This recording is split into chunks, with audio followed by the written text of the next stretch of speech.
आज की कहानी एक ऐसे किंग की है जिसने अपनी किस्मत से बचने के लिए सब कुछ किया। उसने अपना घर छोड़ दिया, अपने पेरेंट्स से दूर चला गया और हर डिसीजन बहुत सोच समझ कर लिया। लेकिन जितना वो अपनी डेस्टिनी से भागता गया, उतना ही उसके करीब पहुंचता गया। यह सिर्फ एक शॉकिंग स्टोरी नहीं है, यह ह्यूमन डेस्टिनी, प्राइड और ट्रूथ की सबसे पावरफुल ट्रेजेडी है। इसीलिए एरिस्टोटल ने एडिपस रेक्स को वर्ल्ड्स ग्रेटेस्ट ट्रेजेडी और परफेक्ट मॉडल ऑफ ट्रेजेडी कहा। आज की वीडियो में हम इस मास्टरपीस की complete story, characters, themes, dramatic irony, tragic hero और एग्जाम के इंपॉर्टेंट पॉइंट्स डिटेल में समझेंगे। तो वीडियो एंड तक जरूर देखिए। एडिपस रेक्स लिखी थी सोफोक्लीज ने। सोफोक्लीज एंशिएंट ग्रीस के ग्रेटेस्ट ट्रेजिडियंस में एक थे। उन्होंने 120 प्लेज लिखे थे, लेकिन आज सिर्फ 7 कंप्लीट प्लेज ही अवेलेबल हैं। उनकी writing realistic characters, moral conflicts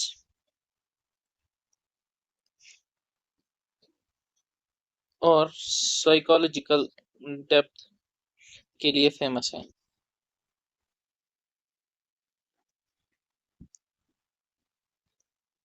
अब हम देखेंगे why is Oedipus Rex important. ये ट्रेजेडी इतनी इंपॉर्टेंट क्यों है? ग्रीक फिलोसोफर एरिस्टोटल ने अपनी बुक पोएटिक्स में एडिपस रेक्स को परफेक्ट ट्रेजेडी का बेस्ट एग्जांपल बताया। अगर किसी स्टूडेंट से ट्रेजिक हीरो या ग्रीक ट्रेजेडी पूछी जाए तो सबसे पहली एग्जांपल इसी प्ले की दी जाती है। इंपॉर्टेंट कैरेक्टर्स को जानते हैं। पहला है हमारा ट्रेजिक हीरो एडिपस, जो कि थीब्स का किंग है।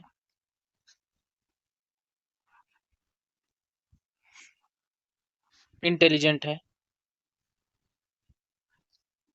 ब्रेव और justice loving ruler.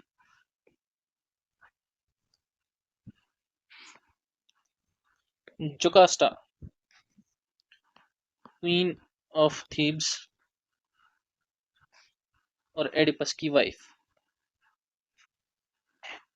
लायस, former king of Thebes और जो कि जोकास्टा के पहले हस्बैंड भी थे। क्रेओन, जोकास्टा की ब्रदर है, जोकास्टास ब्रदर और एडिपस के ट्रस्टेड एडवाइजर भी है।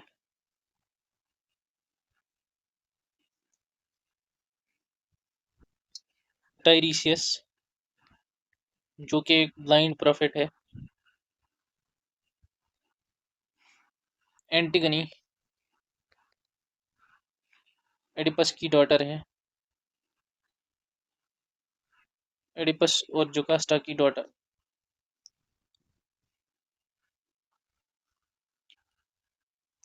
तो ये है इस ट्रेजेडी के कुछ मेन कैरेक्टर्स।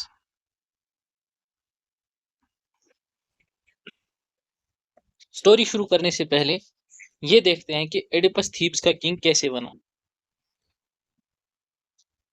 एडिपस कोरिंथ के किंग और क्वीन का बेटा था।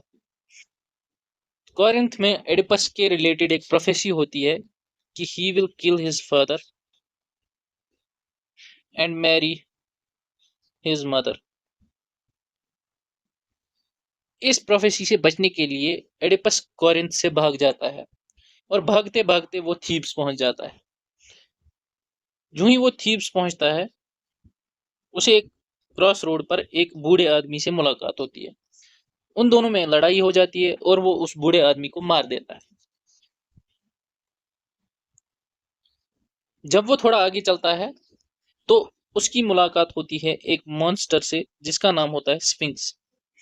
स्फिंक्स ने थीब्स सिटी को टेरराइज कर रखा था। स्फिंक्स हर ट्रेवलर से एक रिडल पूछती थी, जो आंसर नहीं दे पाता था तो स्फिंक्स उसको खा लेती थी। वो फेमस रिडल थी कि वो कौन सा क्रिएचर है जो मॉर्निंग में 4 पैरों पर चलता है, आफ्टरनून में 2 पैरों पर चलता है और नाइट में 3 पैरों पर चलता है। जो गलत जवाब देता था उसको स्फिंक्स खा लेती थी। लेकिन जब वो एडिपस से पूछती है तो एडिपस उसका सही जवाब देता है, जो कि होता है मैन। इस रिडल में मॉर्निंग रिजेंबल करती है बचपन को, इन्फेंसी, क्योंकि बचपन में इंसान क्रॉल कर रहा होता है तो वो 4 पैरों पर चलता है। आफ्टरनून जवानी को करती है रिजेंबल, और जो नाइट है वो बुढ़ापे को रिजेंबल करती है। बुढ़ापे में बंदा स्टिक लेके चलता है तो वो 3 पैरों पर चलता है। तो एडिपस इस रिडल को सॉल्व कर देता है और स्फिंक्स को डिफीट कर देता है, और थीब्स को स्फिंक्स के इस टेरर से आजाद कर देता है। थीब्स के लोग बहुत खुश होते हैं और रिवार्ड के तौर पर एडिपस को अपना किंग बना देते हैं, और जोकास्टा जो कि क्वीन होती है थीब्स की, और लायस की जो विडो होती है, उससे एडिपस की शादी हो जाती है। तो चलिए स्टोरी शुरू करते हैं।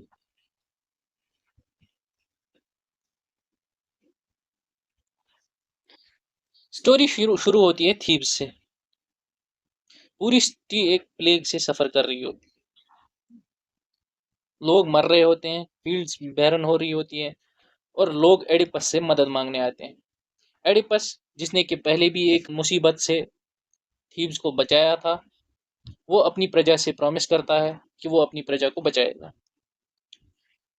क्रियन डेल्फी के ओरेकल से मदद मांगने जाता है, और वहां से वो मैसेज लेकर आता है कि फॉर्मर किंग लायस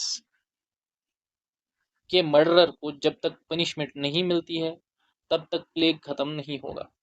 तो एडिपस अनाउंस करता है कि मर्डरर को जरूर पनिशमेंट मिलेगी।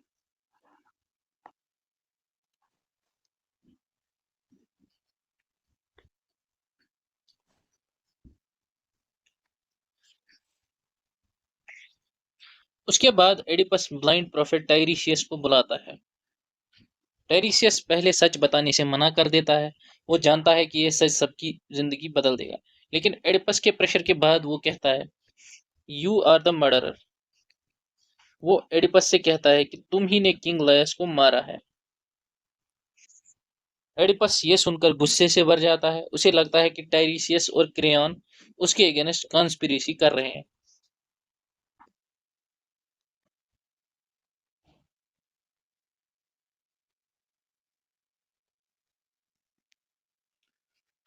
टेरिशियस की बात सुनने के बाद एडिपस काफी डिस्टर्ब हो जाता है। इसी बीच जोकास्टा एडिपस को शांत करने की कोशिश करती है। वो कहती है कि प्रोफेसीज हमेशा सच नहीं होती। अपनी बात प्रूव करने के लिए वो एक पुरानी प्रोफेसी का जिक्र करती है। कई साल पहले ओरेकल ने फ्यूचर प्रिडिक्ट किया था कि जोकास्टा और लायस का जो बेटा है वो किंग लायस को मारेगा और जोकास्टा से शादी करेगा।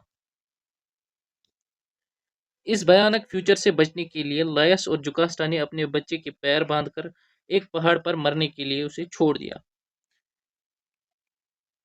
जुकास्टा फिर बताती है कि बाद में किंग लायस को एक क्रॉस रोड्स पर कुछ ट्रेवलर्स ने मार दिया। जैसे ही एडिपस क्रॉस रोड्स शब्द सुनता है, उसके चेहरे का रंग ही उड़ जाता है। उसे याद आता है कि कई साल पहले जब वो थीब्स आया था, उसकी एक बूढ़े आदमी से एक क्रॉस रोड पर लड़ाई हुई थी, और उसने उस बूढ़े आदमी को मार दिया था। पहली बार एडिपस के मन में डर पैदा होता है। वो सोचने लगता है कि कहीं वो बूढ़ा आदमी लायस ही तो नहीं। पार्ट 4 देखते हैं।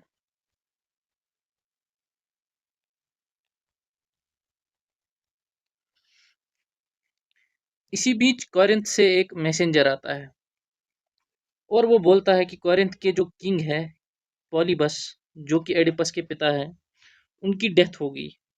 ये सुनकर एडिपस को थोड़ा रिलीफ मिलता है, क्योंकि वो अब सोचता है कि अब वो अपने पिता की हत्या नहीं कर सकता।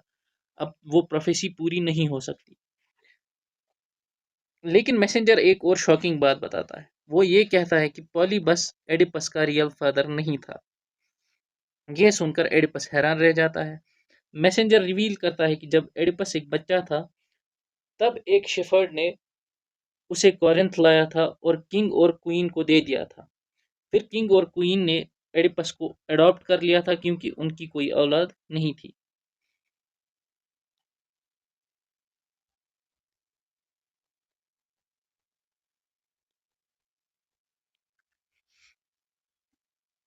एडिपस उस शेफर्ड को बुलाता है।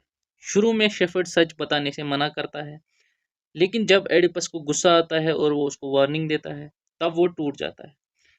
शेफर्ड कन्फेस करता है कि वो जो बच्चा था, जिसे माउंटेन पर मरने के लिए छोड़ दिया गया था, वो एडिपस ही था। वो बच्चा किंग लायस और क्वीन जोकास्टा का था। उसे प्रोफेसी से बचने के लिए मरने के लिए छोड़ दिया गया था, लेकिन शेफर्ड को उस पर दया आती है। वो उस बच्चे को मैसेंजर के हवाले कर देता है और मैसेंजर उसे कॉरिंथ ले जाता है। अब पूरी पिक्चर क्लियर हो जाती है। जिस आदमी को एडिपस ने क्रॉस रोड्स पर मारा था, वो किंग लायस ही था, जो कि उसका रियल फादर था। और फिर थीव्स आके वो जुकास्टा से शादी कर लेता है, जो कि उसकी मदर होती है। सच जानने के बाद जुकास्टा गिल्ट और शेम से टूट जाती है। वो महल के अंदर जाकर सुसाइड कर लेती है। जब एडिपस उसकी बॉडी देखता है, वो पूरी तरह बिखर जाता है और फिर वो जुकास्टा के कपड़ों से ब्रोचेस निकालकर अपनी आंखें फोड़ लेता है। उसका मानना होता है, जब मैं इतना बड़ा सच देख नहीं सकता, तो मुझे इस दुनिया को देखने का कोई हक ही नहीं है। वो अपना थ्रोन छोड़ देता है।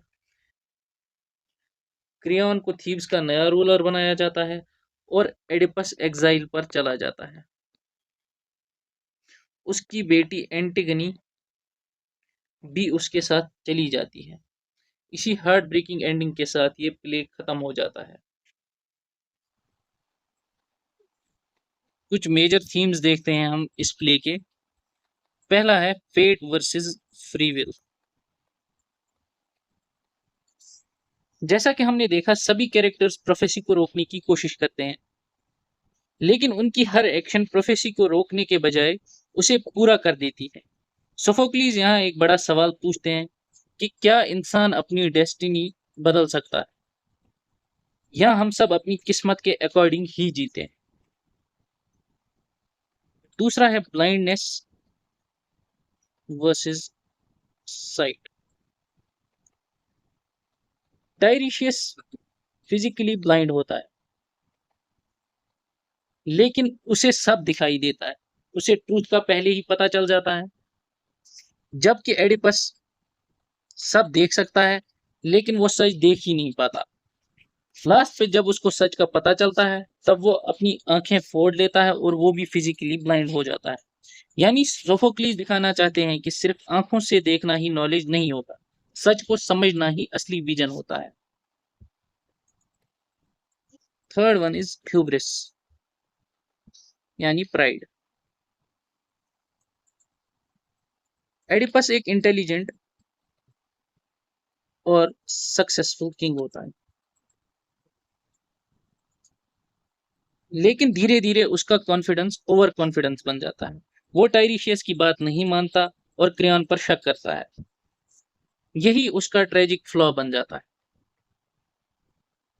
यानी एडिपस का ट्रेजिक फ्लॉ है ह्यूब्रिस। चौथा है सर्च फॉर ट्रूथ। पूरा प्ले एक इन्वेस्टिगेशन की तरह शुरू होता है। एडिपस सिर्फ अपनी सिटी को प्लेग से बचाना चाहता है। उसका इंटेंशन बिल्कुल सही होता है, लेकिन आयरनी यह है कि जिस ट्रूथ को वो ढूंढ रहा होता है, वही ट्रूथ उसकी पूरी लाइफ बर्बाद कर देता है। ये हमें सिखाता है कि ट्रूथ पावरफुल होता है। कभी कभी ट्रूथ जान लेना बहुत ही पेनफुल हो सकता है।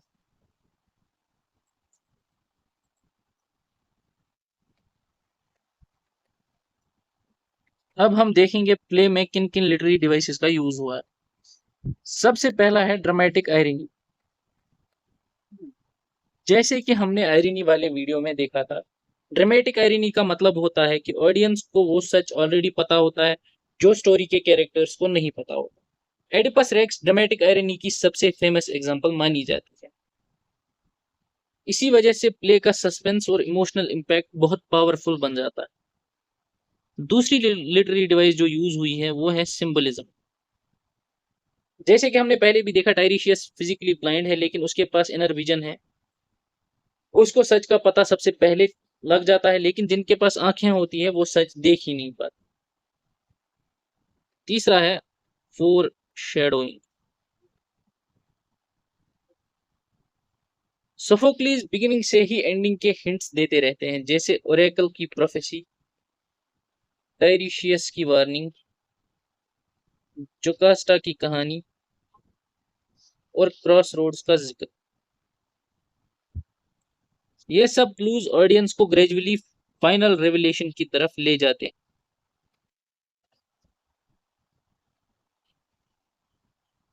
एडिपस एज एरिस्टोटल्स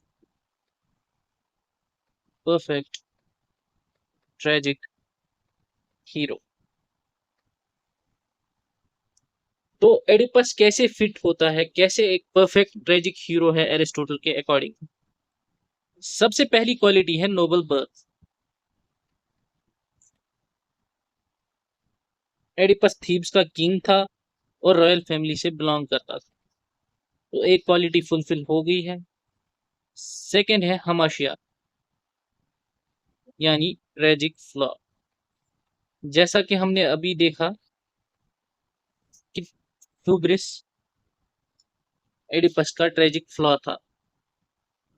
तीसरा है पेरिपीटिया, यानी रिवर्सल ऑफ फॉर्चून। एडिपस एक किंग होता है, उसके पास सब कुछ होता है, लेकिन एंड में वो सब कुछ खो देता है, इसी को पेरिपीटिया कहते हैं। फोर्थ वन इज एनाग्नोरिसिस, यानी रिकॉग्निशन, यानी सच का पता चलना, जैसे एंड में एडिपस को सच का पता चलता है। लास्ट है कैथारसिस, मतलब पिटी या फियर का क्रिएट हो जाना ऑडियंस। जब हम एंड में एडिपस की हालत देखते हैं तो हमारे दिल में एक पिटी, एक दया आती है एडिपस के प्रति, इसी को कैथारसिस कहते हैं। इन्हीं चीजों की वजह से एरिस्टोटल ने एडिपस रेक्स को परफेक्ट ट्रेजेडी कहा है।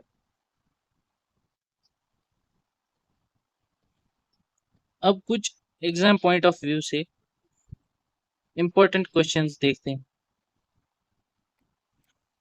अगर आप यूनिवर्सिटी एग्जाम या नेट की प्रिपरेशन कर रहे हैं तो ये क्वेश्चंस बहुत इंपॉर्टेंट है। पहला, why is Oedipus Rex called a perfect tragedy? दूसरा है, discuss Oedipus as a tragic hero. Explain fate versus free will in Oedipus Rex. Fourth is explain dramatic irony with examples.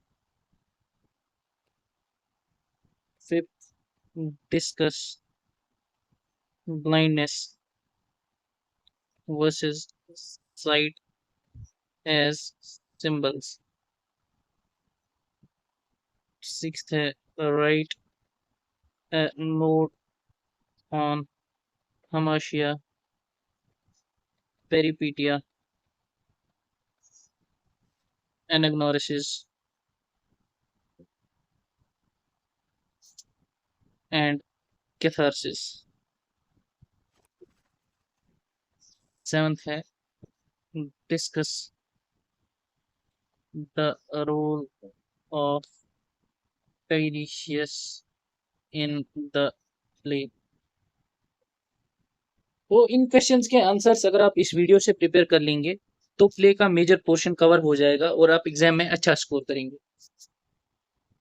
तो दोस्तों, Oedipus racks सिर्फ एक tragedy नहीं बल्कि human destiny, truth और pride की एक टाइमलेस स्टोरी है। इसी वजह से आज भी ये इंग्लिश लिटरेचर की सबसे इंपॉर्टेंट प्लेज में से एक मानी जाती है। अगर आपको ये वीडियो हेल्पफुल लगी हो तो लाइक करें, शेयर करें और लिटवर्स को सब्सक्राइब करना मत भूलिए। मिलते हैं नेक्स्ट वीडियो में। Thanks for watching.